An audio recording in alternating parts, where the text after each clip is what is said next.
You've taken your first step into a larger world. That's good news.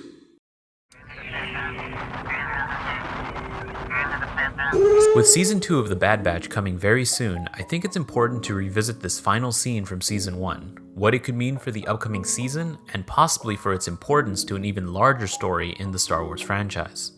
After the disposing of Lama Su and the destruction of Tipoca City, the clone doctor Nala Se is sent to an Imperial facility on Mount Tantus on the planet Wayland, where she is introduced to a scientist sporting a familiar uniform. The same uniform that clone engineer Pershing wore in The Mandalorian. He was involved in experiments utilizing the blood of Grogu injected into Imperial volunteers with grotesque results. It's hard not to draw connections from these Imperial cloners and not think of our dearly survived Emperor. The name of the location Nala Se is sent to should be a familiar one to Legends fans, as it's the same location as the Spartai cloning facilities from Heir to the Empire, connecting all of this to Grand Admiral Thrawn. So there's a rumor going around of a post-Rise of Skywalker movie directed by David Lindelof, who created the phenomenal Watchmen HBO series, and I couldn't be more excited. The sequel trilogy is an era I want to see explored more, not just with movies but TV series as well. I'd love to be able to revisit the sequel trilogy characters in new situations and new creatives at the helm for their stories. Did you know that the last LEGO holiday movie, LEGO Star Wars Summer Vacation, gave hints to where these characters could possibly be in a post-TROS setting? Rey is headed to the unknown regions to search for Jedi temples. Poe is training a new generation of X-Wing pilots. Rose is leading relief missions, and Finn will scour the galaxy for others like him that are strong in the Force.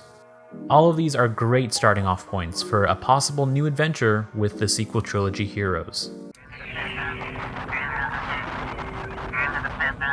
Have you heard of the upcoming Star Wars show The Acolyte? We just got some more details about this mysterious show set to take place 100 years before The Phantom Menace. It's helmed by award-winning creative Leslie Headland, of Russian Doll fame, and in the past it's been reported as a mystery thriller that explores shadowy secrets and emerging dark side powers in the final days of the High Republic. It will see a former Padawan reunite with her Jedi Master to investigate a series of crimes. But now just what exactly are they investigating? What is the central mystery of The Acolyte? New details say that it's a Sith-led story that elaborates on just how the Sith infiltrated the Jedi. Something that, as we know, has ripple effects lasting years down until a Sith is eventually leading the Republic altogether. This might be the start of a growing decline in the connection to the Force that the Jedi of the prequels suffer from, the growing dark in the galaxy, and the inevitable fall of the Jedi. Would Dooku have liked the Empire? As evil as Dooku was throughout the Clone Wars, I think it's easy to forget that his intentions were to end corruption in the galaxy, and specifically the Republic. And with the dark side affecting his point of view, he saw it within himself to end that corruption through any means necessary. And that meant partnering with the most evil Force user there is, and creating a faction of worlds that fight for independence from the growing reaches of the Republic. Dooku even oversaw the Senate meetings for the Separatists, of which included people who genuinely wanted peace through independence like Mina Bonteri. This is no way a Dooku praise post, especially since Dooku killed Mina Bonteri, and himself manipulated Republic corruption as well. But if considered through his flawed lens of for the greater good, in no way do I think Dooku would have soiled his soul so far had he known it resulted in the most corrupt political government to arise in the galaxy. What happened to the Star Wars Anthology series? Originally, there was a plan for a Star Wars movie to be released every year. LUCASFILM had plans for standalone films to have the subtitle A Star Wars Story. We had Rogue One and then Solo, which Solo put a halt to the entire project due to its box office numbers. But apparently there were as many as 9 ideas for anthology films straight from George Lucas himself. What we do know was planned was a Kenobi film that was supposed to be the start of a trilogy, and a Boba Fett film by Josh Trank, who was dropped, but then the project was given to James Mangold. And this was announced on opening day of Solo.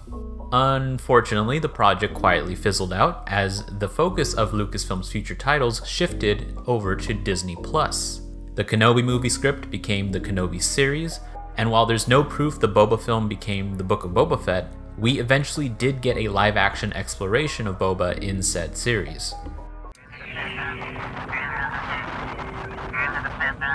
Emilia Clarke should come back as Qi'ra. Whether you love Solo or not, one aspect I wish was brought back to the screen is Qi'ra and Crimson Dawn. There's so much potential in a Disney Plus series that chronicles the exploits of this crime organization started by Darth Maul with Qi'ra by his side. We could finally get that one section of story in Maul's life that shows just how he ended up on Malachor in Star Wars Rebels, as well as we get the wonderful Emilia Clarke back in Star Wars. Now for those following the comics, you know about the Marvel crossover events War of the Bounty Hunters, Crimson Reign, and Hidden Empire, that continue Qi'ra and Crimson Dawn's story set in between Empire and Return. And while what I do think what they are doing is interesting, signs are pointing to an unfortunate end for Qi'ra, and I simply hope that's not the case, and we get further exploration on screen with this badass character introduced in canon. The Mandalorian is officially coming back March 1st, 2023, and here's 3 things I'm specifically excited to explore in the upcoming season.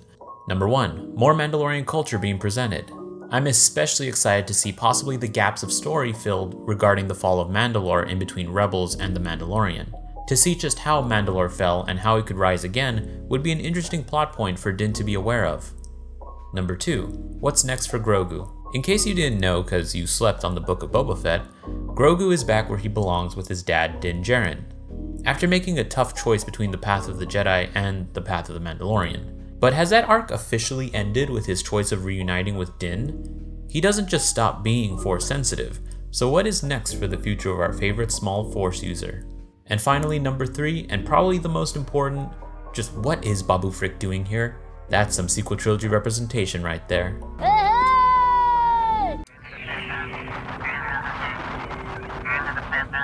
The Rise of Skywalker changed the Sith rule of 2 forever. As you know, in the final episode of the Skywalker saga, we are introduced to the concept of the Force Dyad, a power like life itself that binds 2 individuals in the Force and is counted as one. This is a union of great power and is seen once within several generations. In the novelization of The Rise of Skywalker, it is said that the rule of 2 is a pale imitation of this ancient doctrine of the Dyad, and that one day a true Dyad would form, and it's already been confirmed in the same novelization that Palpatine tried to form a Dyad with Anakin Skywalker, but to no avail. Meaning, this is the goal of all Sith. The Sith rule of 2, which seizes power through an unhealthy and toxic power dynamic, is trying to conquer life itself by replicating this ancient doctrine. An ancient doctrine that is a pure union of equal individuals. And it's my favorite bit of lore from the sequels. Uh-oh, I talked about the sequels again. Hey comments. After the release of Andor, are you excited with the return of Favreau and Filoni-centered storytelling? With its release, fans who wanted a darker and more realistic take on the galaxy far, far away were certainly fed with this stellar show. So much so that there does seem to be a divide from people who want more shows from creatives who are not just Filoni and Favreau. Shows like Andor or Kenobi, rather than the more pulp-driven shows of the Mandoverse. Personally, I think there's enough room in the galaxy to have multiple perspectives on Star Wars. I am happy we are getting more diverse with our creatives, like Deborah Chow's take on Obi-Wan earlier this year, Leslie Headland's upcoming take on the Sith with The Acolyte, and John Watts' Goonies-inspired take with Skeleton Crew. It's great to have more than Filoni and Favreau at the helm, and have more diverse voices than just those 2 creatives, as much as I do still enjoy their work. Welcome to my last Star Wars short for the year, and today let's look back at all the Star Wars we got from the year 2022. We began the year with the show Book of Boba Fett. It personally wasn't for me, but we did get some cool setups for Mando Season 3 and an electric finale with Cad Bane and Boba riding a Rancor. I personally went to Star Wars Celebration Anaheim and had a blast. Even got to see the first 2 episodes of Kenobi with an audience. Now on to Kenobi, a show I was more in love with the writing and character work rather than the visuals and direction. Andor, however, was my favorite thing of the year. Excellent writing, acting, drama, and suspense. Just overall great television. Tales of the Jedi excelled when delving into Dooku's backstory, but the Ahsoka episodes didn't do as much for me. But as we all know, LEGO does the real heavy lifting of Star Wars, as we finally got the Skywalker Saga and an excellent third and final entry to the LEGO sequel trilogy holiday-themed specials. What was your favorite Star Wars story of the year? Hello there, I hope you enjoyed my ramblings video. It's a compilation of the last 2 weeks of shorts I've been putting out. And if you enjoyed any of the topics, please let me know your favorites in the comments, and if enough people comment the same thing, I'll consider making a full video on that topic. Follow me on Twitter, TikTok, and don't forget to subscribe below for more videos. This is The Negotiator, signing out.